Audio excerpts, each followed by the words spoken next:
Welcome to Alaska Weather, a production of Alaska Public Media and the National Weather Service, Alaska Region.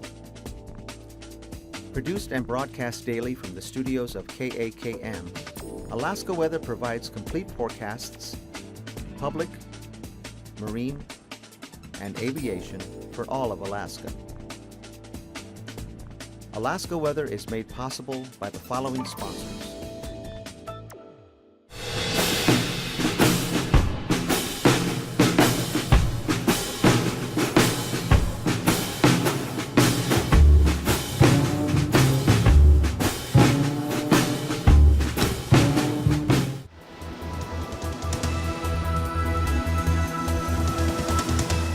The National Weather Service.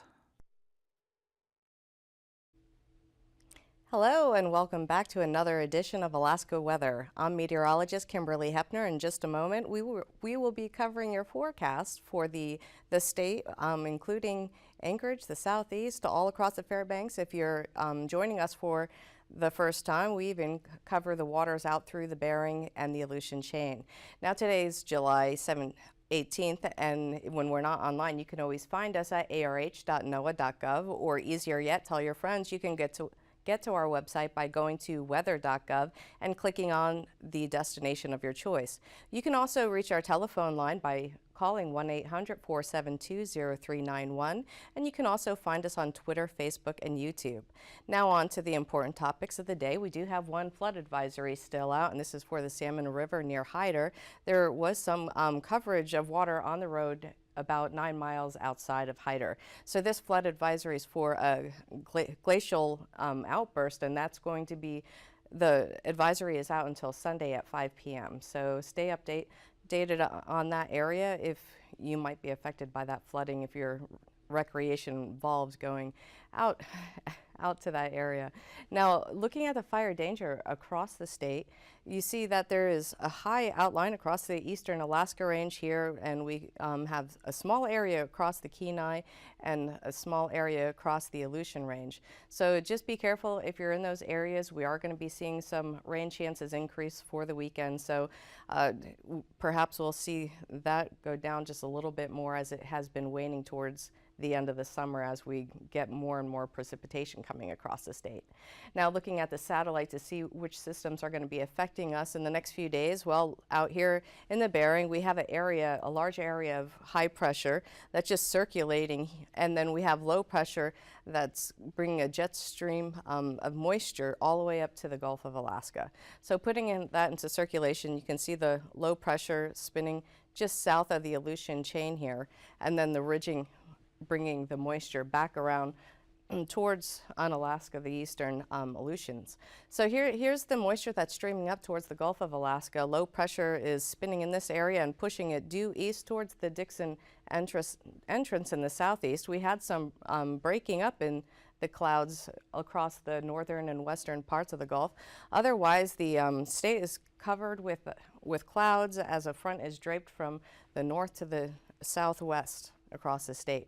Putting this into motion one more time, a really interesting feature to see is that we have this cold front pushing in a different air mass, and you can see that on the satellite with the lighter gray temperatures, just slightly cooler air mass than what was in place, and that's how you can see the difference. So here's the frontal boundary that I just mentioned a moment ago. It extends from about the eastern part of the Brooks Range on back towards the southwest and the Alaska Peninsula. Some light rain is occurring along this boundary, and this stretches all the way out to actually the eastern part of the Aleutians. So some light showers are also just to the south of the Aleutian chain. This is another low pressure system that was moving up towards the central part of the Aleutians.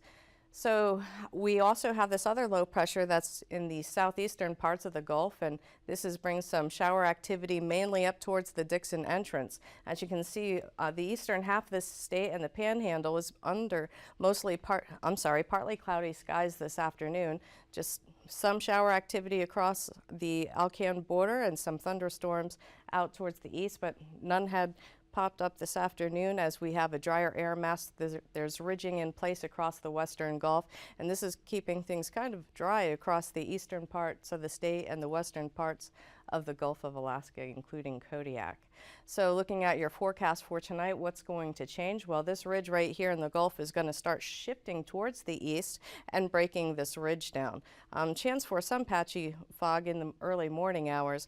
As this low pressure moves off to the east, this will be bringing some lighter shower activity up into the southern channels, maybe a few showers making it a little bit further north, but the main effect across the area for tonight is going to be that this front is going to push further east and making it into south central and the eastern part of the Alaska range, bring just mainly some light rain showers, maybe up to a 1/4 inch. We're not talking about a lot of moisture, as this is a northwest pattern coming in behind. That's going to give a little bit of a break across the southwestern areas up through the Yukon Valley and the Brooks Range. We have another front that's on its way towards the northwest coast.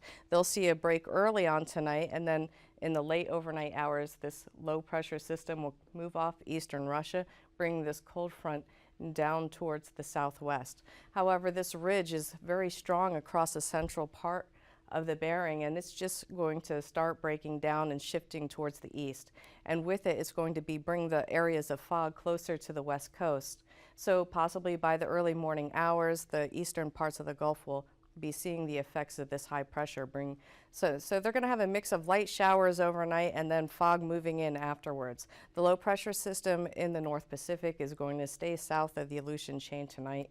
So we might see that creeping up just a little bit, and that's mainly going to affect the central part of the Aleutians. Now the ridge is going to continue to shift towards the east, and this cold front is going to be moving. When I mean cold front, it's not very cold. We're just going to go back to near normal temperatures in these areas that see rain. This weak ridging across in between the two systems will keep a small drying out period as they move across, but mostly cloudy conditions with this system, as it's going to bring some periods of light rain showers and plenty of moisture as it moves on over. The southeastern areas will see a break early in the day, but they'll possibly have some patchy fog during the morning hours. And then low pressure will be the dominant pressure system all across the state, so expect to see at least showers late in the day. And then along the northern coast and northwest, they'll see some gustier winds picking up on this frontal passage. Also, you can notice the isobars are really tight across the southwest and including the western Gulf. We expect some northwesterly flow to pick up through the western Gulf and the Alaska Peninsula, Bristol Bay area. We'll see some gustier winds between 20 and 30 miles per hour. The gust through channel terrain by tomorrow afternoon, possibly seeing gusts up to 50 miles per hour.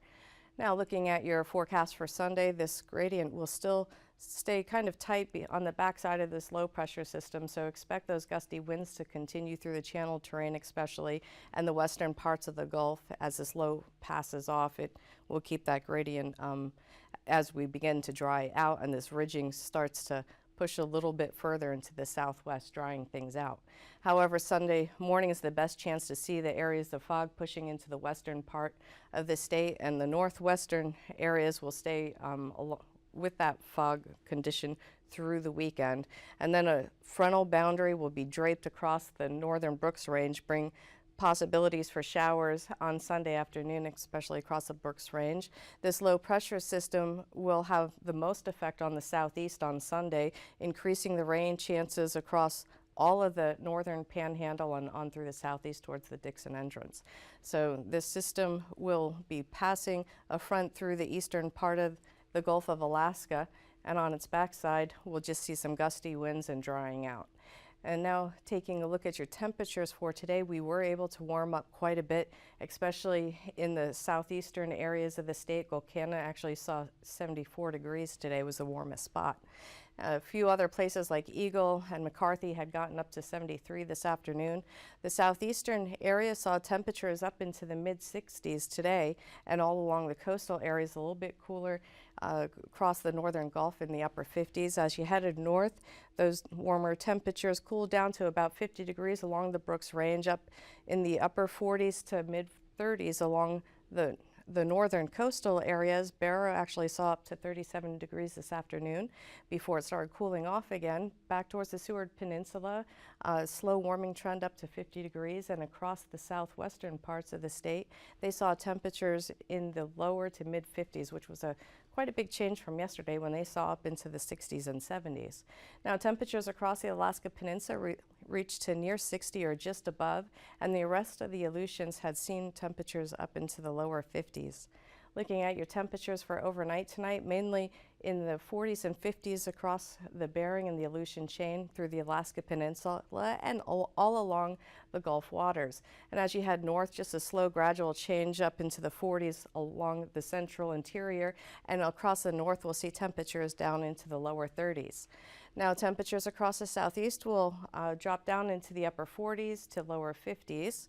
And then for your highs tomorrow, we'll see a big jump back into the 60s again across the southeast and all along the Gulf waters.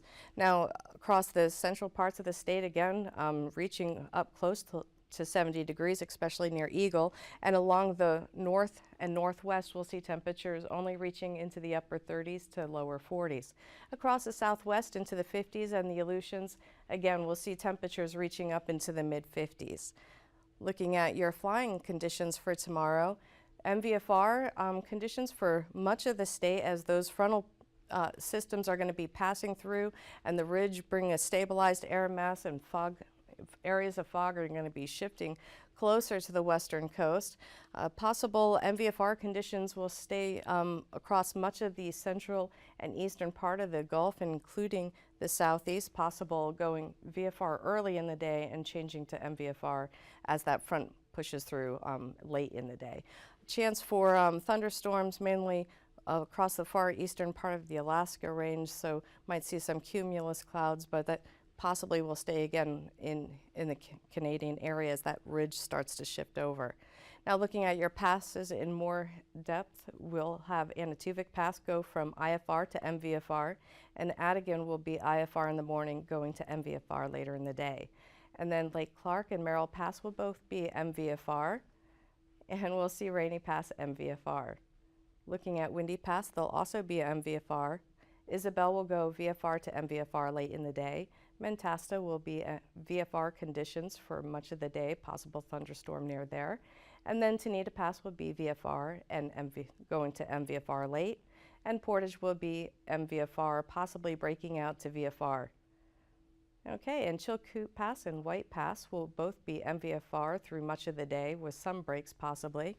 Looking at your freezing levels, the surface freezing level is still off the northern coast here with the 2,000-foot level right along the northern Arctic coast, and slowly creeping up to the 4,000-foot levels and on down to 8,000 as you approach the southern end of the state, 10,000-foot level across the southern parts of the Gulf, and on up to 12,000 feet as you head out towards the eastern parts of Russia.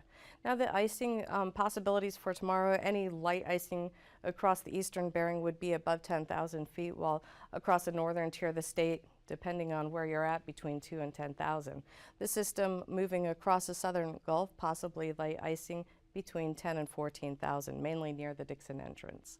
Looking at your jet stream for tomorrow, this is what's driving all those weather systems. We have a westerly jet just south of the Aleutian chain and Gulf of Alaska, and then we have this Arctic jet that has just gone on a northwesterly flow, just sending everything down the western parts of the state very strong up to the north, 120 knots there.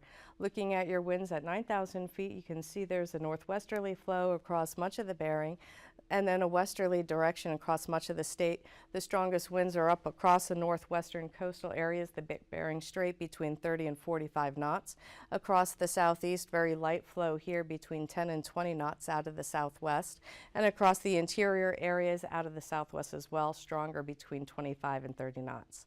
Now, looking at tomorrow's 3,000-foot winds, very similar pattern at the surface as these lows are all fairly stacked. And we have the strongest winds across the northern part of the state between 25 and 30 knots. Lightest winds across the southeast with a stronger flow just south of the Gulf at 30 to 35 knots. And all across the Bering, just a light westerly flow between 10 and 25 knots as you head north towards the Bering Strait. Now looking at tomorrow's turbulence, you'll mainly see the turbulence around the low pressure system and the cold fronts that are going to be working in on the western areas of the state. So possible moderate conditions across the southwestern areas and the western part of the Gulf as that front comes in. Now in just a moment, we'll go ahead and go over your marine forecast, so please stay with us.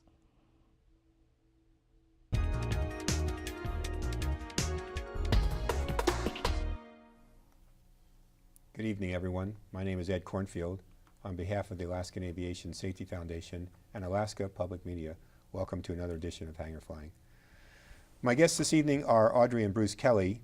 Audrey and Bruce were on the show last time. They conduct the Anchorage Memorial Park Cemetery tours several times a year, and pretty fascinating stories. We start talking about Frank Dorbrandt, and let's continue there. Well, yes, Frank Dorbrandt. It wasn't really his true name. I mean, he took the name of his uncle when he was quite young and kept it all his life. But he arrived in Anchorage to work for Anchorage Air Transport, which was one of the first airlines ever in the Anchorage area. He teamed up with Russ Merrill, who you remember is the founder of, well, the namesake of the Merrill Field today. But from there, he organized an airline called Pacific International Airways, and he went through a lot of different airlines that he worked for in here. Airlines kind of popped up and went away quite regularly.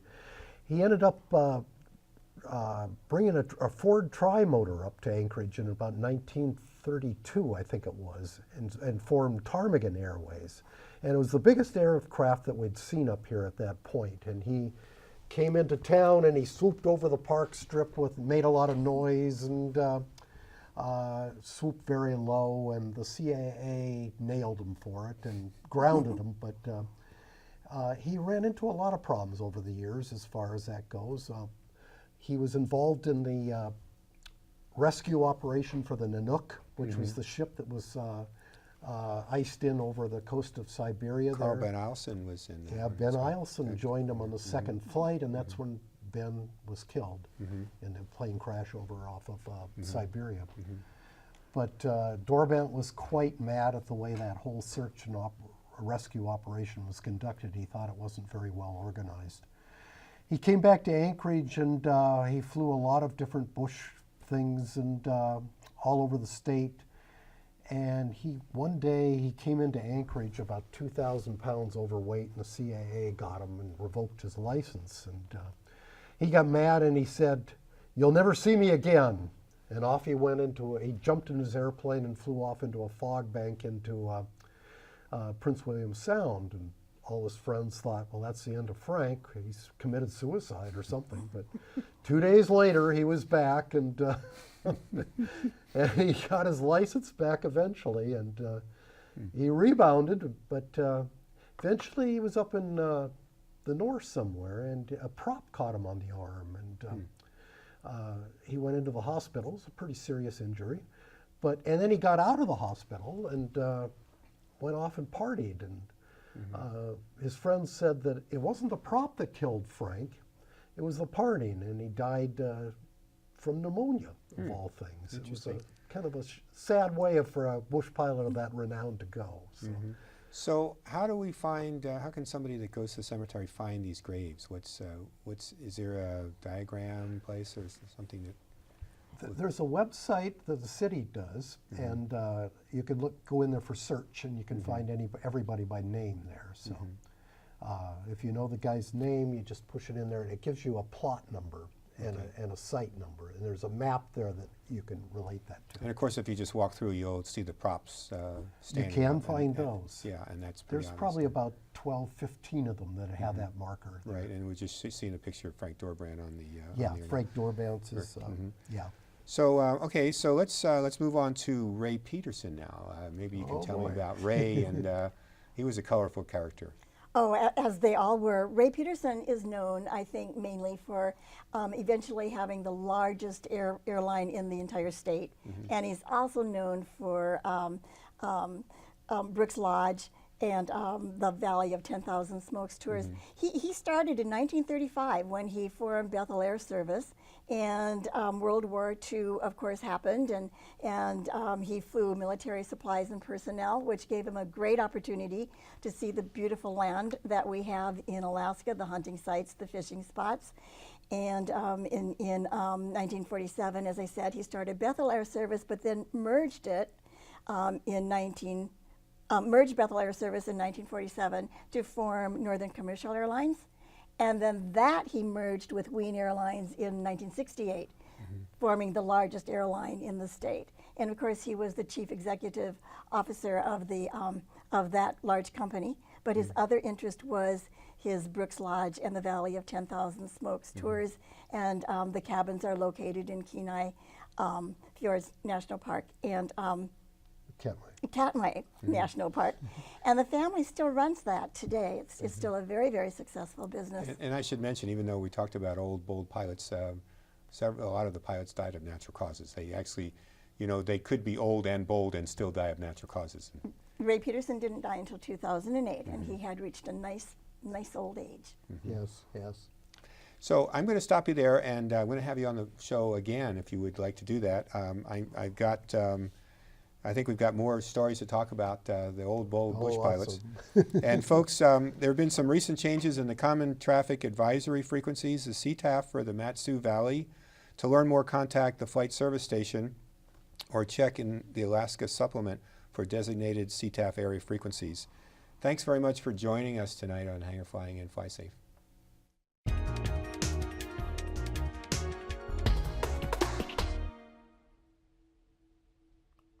Hello and welcome back to the show. Starting off with your marine forecast, we'll cover the ice that's along the Beaufort Sea area. We do have a concern this weekend. There's some open water just from Wainwright over towards Barrow. Point Franklin is an area concern actually to Barrow. We're going to have some strong westerly flow. There is some open water, so if you have any vessel that's along this area, there's a possibility that some of this ice, which is starting to rot, will possibly push towards the west and come into the shore. So be aware that if you have any vessel in that area, it should be taken out of the water if you can, or make sure it's secure, as we do have the possibility for ice moving towards the west. Not a whole lot of change otherwise. There's some open waters just along the coastal areas, so we do have some seas for that, and mainly just really no change as the temperatures have been fairly steady.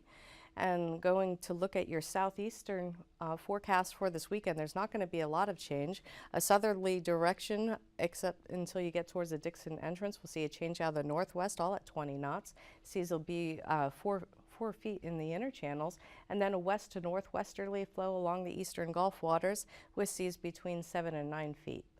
On your Sunday forecast, there's not going to be much change, but we will see a change in direction. Southerly winds across the inner channels are going to stay the same, 20 knots across the area, 4-foot seas. Here's where you see the change, mainly a northwest flow across the southern part of the Gulf waters, and then we'll see a change of direction back out of the northeast as you head towards Yakutat. Winds there will, of course, be 20 knots and 6 to 7 foot seas on Sunday. Now this is where it's going to be most effective for Marines this weekend. We'll see a westerly flow primarily, a little bit out of the south to southwest as you get towards the northern Gulf and the Prince William Sound. The strongest winds, small craft, are going to be across most of the Gulf waters, Shelikof Strait, Barren Islands, and then we'll see gale force winds just south of Kodiak out of the west at 35 knots. Seas will be primarily 8 to 9 feet across the Gulf waters, and across the Shelikof Strait area, Barren Islands, between 5 and 8 feet. Possible stronger gusts as you get through the Barren Islands area as the northwest flow picks up. Looking at your Sunday forecast, northwesterly flow across the entire area, and gale strength winds picking up a little bit more across the Barren Islands, higher gusts possibly up to 45 knots, and strong winds once again just south of Kodiak Island. Looking at a lighter flow across the Prince William Sound and the inlet areas, seas will go up a little bit up to 8 to 11 feet across the western part of the Gulf, 6 to 10 feet across the Barren Islands and Shelikof Strait, and the Cook Inlet will be seeing 3 to 5 feet. And now looking at your Alaska Peninsula, primarily winds on Saturday will be out of the westerly direction between 20 and 25 knots, so small craft area for most of the waters, and 4 to 6 foot seas on the Bering side. And then we'll see 7 feet on the Pacific side. And looking at your Sunday forecast, not much change, really just the seas coming down a bit across the area between 6 and 7 feet. And then looking at your marine forecast for the Aleutians, primarily this is where the ridge is going to be in control, so we'll see areas of fog across the entire area. Winds will be weak, light out of the west primarily, or variable as you get towards the western Aleutians between 10 to 15 knots. Now seas will be between 3 and 6 feet, highest seas on the Pacific side. And Sunday's forecast, the lighter winds will stay across the central and eastern part of the Aleutians, with seas coming down just a bit between 3 and 5 feet for your Sunday forecast. So nice out across the Bering except for the areas of fog. Those areas of fog will push in later on Saturday across the eastern part of the Bering, and also we're going to see gales again out north to westerly flow across the Bering, and as you head up towards the Bering Strait, we'll see seas between 6 and 11 feet on this day, a little bit higher seas towards St. Matthew Island near 12 feet. Now looking at your Sunday forecast, change of direction out of the south and westerly directions between 15 to 25 knots, so winds come down just a bit, and seas would be between 6 and 9 feet. Now across the northern coastal areas, looking for a westerly wind to push that ice a little bit where it's been broken up. Small crafts around Kotzebue Sound and the Chukchi Sea, and then 10 to 20 knots across the northern coastal areas. And on Sunday, your forecast, a little bit lighter wind speeds across the north with a gale across the Kotzebue Sound on your Sunday forecast out of the southwesterly direction. Seas will be between 4 and 6 feet on that day. Just a quick summary of your forecast tonight. Expect some scattered showers that are going to continue through most of the area through the weekend. Even seeing the ridge break down across the Gulf waters and the ridge staying in place across the Bering. Now, thanks for staying with us, and you have a great night. We'll see you back here tomorrow. These forecasts are to be used for planning purposes only. Call 1-800-WX-BRIEF for a formal pre-flight briefing. Always file a flight plan before you go flying. The U.S. Coast Guard Auxiliary urges you to leave a float plan with a friend or the harbor master before you go boating. Alaska Weather is made possible by the following sponsors.